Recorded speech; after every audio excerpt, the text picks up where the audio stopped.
नमस्ते. मी doctor Supriya Pawar, रयत शिक्षण संस्थेचे महाराजा जिवाजीराव शिंदे महाविद्यालय श्रीगोंदा, इतिहास विभाग, SYBA संस्कृतीचा इतिहास यामधील प्रकरण पहिले, महाराष्ट्र संस्कृतीची ओळख, संस्कृती, व्याख्या व स्वरूप या प्रकरणाचा अभ्यास आपल्याला यामध्ये करायचा आहे. संस्कृती म्हणजे काय हे सर्वप्रथम आपण पाहणार आहोत. खरं तर संस्कृती हा शब्द अत्यंत व्यापक असा शब्द आहे. या शब्दाची उत्पत्ती, हा शब्द आणि शब्दाचा अर्थ वेगवेगळ्या भागात, वेगवेगळ्या ठिकाणी, वेगवेगळ्या स्वरूपात वापरला जातो. कृ म्हणजे कृती करणे. यालाच प्र व वि हे उपसर्ग लागले की याच्यामधून प्रकृती, विकृती आणि संस्कृती हे शब्द तयार होतात. प्रकृती याचा अर्थ निसर्ग किंवा निसर्ग नियम. त्या निसर्गामध्ये जर बदल झाला किंवा त्यामध्ये जर बिघाड झाला तर त्या ठिकाणी उपसर्ग लागतो वि. विकृती म्हणजेच प्रकृती, निसर्ग त्यामधील बिघाड हा वि लागला की त्यामध्ये विकृती तयार होते आणि विकृती तयार होऊ नये म्हणून त्यावर सम्यक असे संस्कार, सम्यक असा बदल करणे याचा अर्थ संस्कृती होय. संस्कृती हा शब्द त्यावेळी तयार होतो. संस्काराने माणसाचे मन शुद्ध होत असते. सुसंस्काराने त्याला सुसंस्कृत बनवून आंतरिक विकास घडत असतो. संस्कृती या शब्दाला कल्चर आणि सिव्हिलायझेशन या दोन्ही शब्दांनी ओळखले जाते. इंग्रजीमध्ये कल्चर आणि सिव्हिलायझेशन हे शब्द संस्कृतीसाठी वापरले असले तरी, बाह्य स्वरूपात जरी हे शब्द सारखे असले तरी आतून या शब्दाचा, आंतरिक या शब्दाचा काही अर्थबोध होत असतो. खरं तर खाणे ही प्रकृती किंवा नैसर्गिक नियम मांडला तर एकटे खाणे ही एक विकृती असते, दुसऱ्याला देऊन खाणे ही एक संस्कृती असते असे म्हटले तरी चालेल.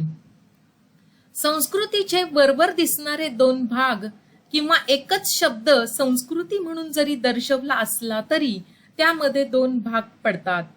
कल्चर आणि सिव्हिलायझेशन हे दोन शब्द संस्कृतीसाठी वापरले जातात. खरं तर कल्चर हा शब्द आत्मिक किंवा आध्यात्मिक गोष्टीसाठी वापरला जातो. मानवाने आपल्या भौतिक स्तरावर जी प्रगती केली आहे, जी त्याची दिसणारी प्रगती आहे, भौतिक प्रगती आहे, साधारणपणे तिला सिव्हिलायझेशन अशा शब्दांचा अर्थानं ओळखलं जातं. म्हणजेच कल्चर आंतरिक मनोमय, आंतरिक मनामध्ये तयार होणारी संस्कृती म्हणजे कल्चर आणि बाह्य स्वरूपात दिसणारा बदल म्हणजे सिव्हिलायझेशन होय. म्हणूनच आंतरिक किंवा आत्मिक, आध्यात्मिक अशाला मनोमय सृष्टी असं म्हटलं गेलं आणि भौतिक स्वरूपाची दिसणारी सृष्टी म्हणजे सिव्हिलायझेशन होय. मानवाचा धर्म, त्याचं तत्वज्ञान, त्याच्यातील साहित्य, त्याच्यामध्ये असणारी कला, विज्ञान, राजनीती, समाजशास्त्र अशा अनेक आंतरिक घटकांचा अभ्यास कल्चर या गोष्टीशी किंवा या शब्दाशी अभिप्रेत असतो.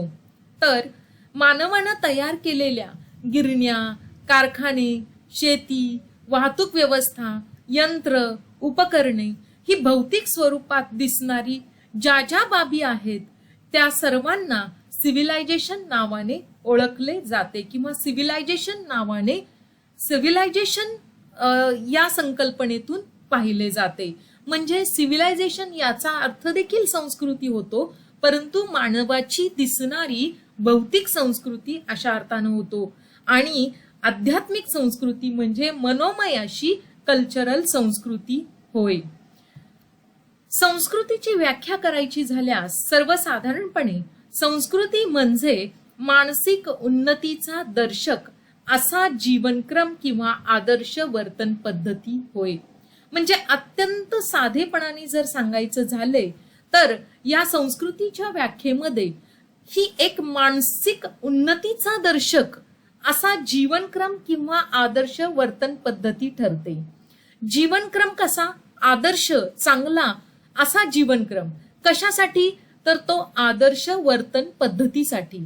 संस्कृती म्हणजे केवळ आपल्या मानसिक म्हणजेच आंतरिक मनाच्या उन्नतीचा दर्शकाचा जीवनक्रम किंवा आदर्श वर्तन पद्धती याला संस्कृती असं म्हटलं जातं. उच्च ध्येयवाद व त्यानुसार आवश्यक असलेली जीवन पद्धती म्हणजे देखील संस्कृती होय. संस्कृतीसाठी अनेक तज्ञांनी अनेक व्याख्या केलेल्या आहेत. यामध्ये 2 व्याख्या आपण पाहणार आहोत. एक व्याख्या आहे लक्ष्मण शास्त्री जोशी यांनी केलेली. ते म्हणतात, मनुष्य व्यक्तिशः व समुदायशः जी जीवन पद्धती निर्माण करतो आणि जीवन साफल्यार्थ स्वतःवर व बाह्य विश्वावर संस्कार करून जे आविष्कार घडवितो ती पद्धती व तो आविष्कार म्हणजे संस्कृती होय. लक्ष्मण शास्त्री जोशींना या ठिकाणी म्हणायचंय की मनुष्य एकटा व्यक्ती म्हणून आणि व्यक्तीचा समूह म्हणजेच तो समाज एक जीवन पद्धती ठरवत असतो आणि ही जीवन पद्धती सफल होण्यासाठी तो स्वतःवर आणि काही बाह्य विश्वावर काही इष्ट असे चांगले असे संस्कार करत असतो की ज्यानं त्याचे जीवन किंवा त्याच्या समुदायाचे जीवन हे चांगले होईल, प्रगल्भ होईल आणि त्या सगळ्या जीवनाचा एक आविष्कार जो घडवत असतो ती पद्धती, तो आविष्कार, तो संस्कार म्हणजेच संस्कृती होय, अशी व्याख्या लक्ष्मण शास्त्री जोशी यांनी केली. तर डॉक्टर इरावर्ती कर्वे यांनी संस्कारपूर्ण व संस्कारमय जीवन जगण्याची देश, काळ, विशिष्ट रीत म्हणजेच जीवन पद्धती व जीवन मूल्य म्हणजे संस्कृती होय. अत्यंत साधी, सोपी आणि सरळ व्याख्या इरावती कर्वेंची आहे. खरं तर त्यांना याच्यामध्ये असं म्हणायचंय की जीवन जगण्याची पद्धती म्हणजे संस्कृती होय. यासाठी त्यांनी संस्कारपूर्ण व संस्कारमय जीवन याची जोड दिलेली आहे. व्यक्तीनं जीवन जगत असताना संस्कारपूर्ण जीवन व संस्कारमय जीवन जगण्याची त्या काळातली पद्धती म्हणजेच देश, काळ, विशिष्ट रीत त्यालाच त्यांनी जीवन पद्धती व जीवन मूल्य असं म्हटलेले आहे. म्हणजेच जीवन पद्धती व जीवन मूल्य म्हणजेच संस्कृती होय. संस्कृतीमध्ये अंतर्भूत होणारे घटक आपण या ठिकाणी पाहिजेत. खरं तर आपण ज्याला संस्कृती म्हटलो म्हणजेच ज्याला आंतरिक संस्कृती म्हणतो, कल्चर या नावानं आपण ओळखतो. हे द कल्चर व्हील नावाने आहे की यामध्ये ज्या गोष्टी येतात त्या आपल्या संस्कृतीमध्ये अंतर्भूत होणारे घटक आहेत.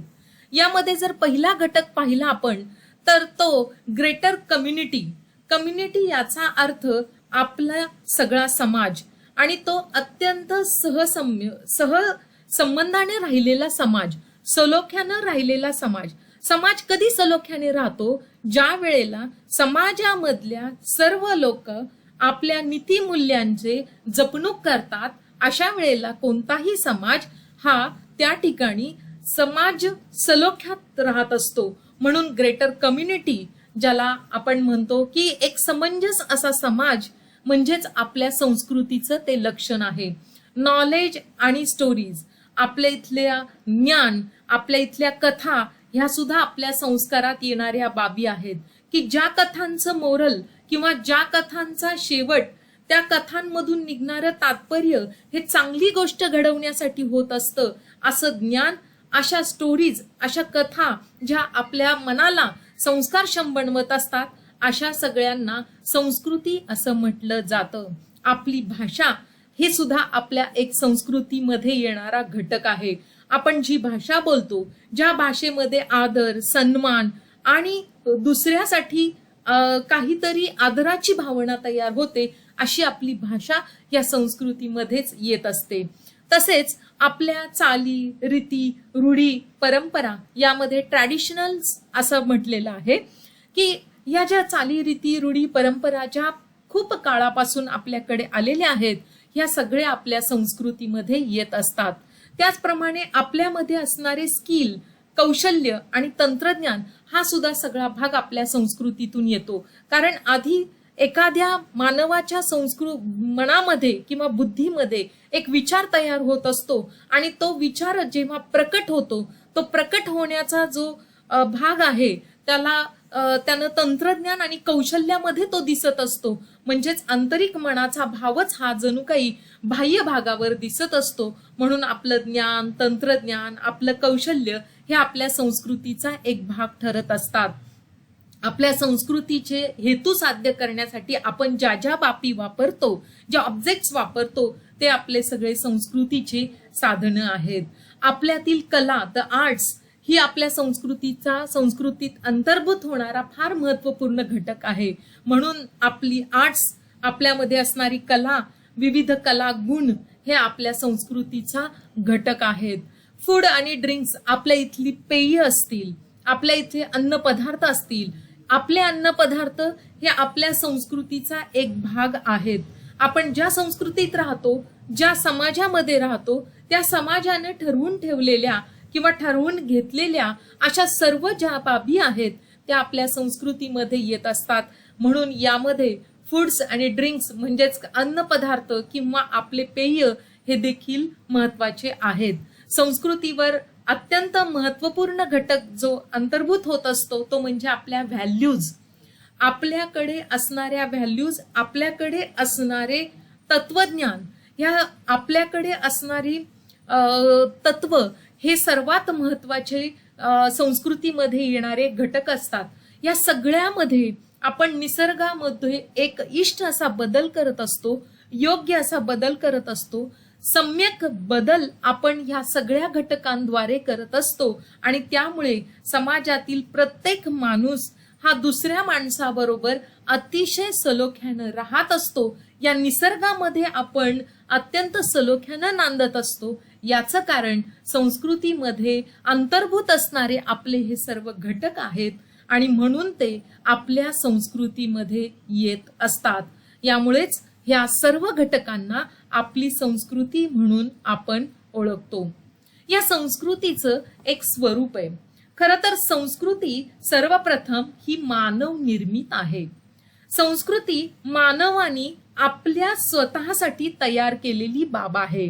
कारण मानव जीवन जगत असताना त्याचे जीवन सुखकर होण्यासाठी, त्याचे जीवन चांगले होण्यासाठी या निसर्गामध्ये कोणताही बिघाड होऊ नये, त्यामध्ये कोणतीही विकृती तयार होऊ नये म्हणून त्यांनी स्वतःच्या बुद्धीला, स्वतःच्या देहाला आणि स्वतःच्या मनाला ज्या ज्या गोष्टींची सवय लावली, ज्या इष्ट गोष्टींची सवय लावली, ज्या चांगल्या गोष्टींची सवय लावली, त्या बाबींमुळे त्याच्या निसर्गाचा समतोल, माणसातील समतोल हा व्यवस्थित राहिलेला आहे आणि म्हणून त्याला संस्कृतीचे स्वरूप मानव निर्मित आहे असं म्हटलं जातं. म्हणून संस्कृतीचं स्वरूप हे मानव निर्मित स्वरूप आहे. यानंतर अनुभव संपन्नता ही संस्कृतीचं फार मोठं स्वरूप आहे. अनुभव संपन्नता या अर्थानं की कुठल्याही संस्कृतीमध्ये आपण नेहमीच आपल्या जुन्या पिढींचे अनुभव हे पुढे वापरात आणत असतो. म्हणजे बऱ्याच वेळेला आपण मागच्या पिढीने याच्यासाठी काय केले आणि आता आपण काय करायचे याचा शहानिशा नेहमीच करत असतो. संस्कृतीतून आपल्याला आपल्या चाली, रीती, रूढी, परंपरा या सर्व बाबींचा उपयोग सध्या जीवन जगत असताना येतोय का, आणि येत असल्यास आणि तो चांगला असल्यास आपण ऑटोमॅटिकली आपण अगदी सहजतेनं ते अनुकरण करत असतो. म्हणून संस्कृतीचं स्वरूप अनुभव संपन्न आहे. संस्कृतीचं स्वरूप भौतिक स्वरूपात आहे. म्हणजेच आपण मगाशी पाहिलं की कल्चर आंतरिक मनामध्ये जोडलेलं, आणि संस्कृतीचे स्वरूप आध्यात्मिक अंग संस्कृतीचं जर पाहिलं तर जे जे त्याच्या मनामध्ये येते, जे जे त्याच्या देहामध्ये येते, जे जे त्याच्या बुद्धीमध्ये येते, त्याचा सर्व आविष्कार तो बाह्य स्वरूपात दाखवत असतो. आणि अशा वेळेला त्याचे भौतिक अंग, आध्यात्मिक अंग, कल्चर आणि सिव्हिलायझेशन या दोन गोष्टी पुढे येतात. हे त्याच्या संस्कृतीचे फार मोठे स्वरूप आहे.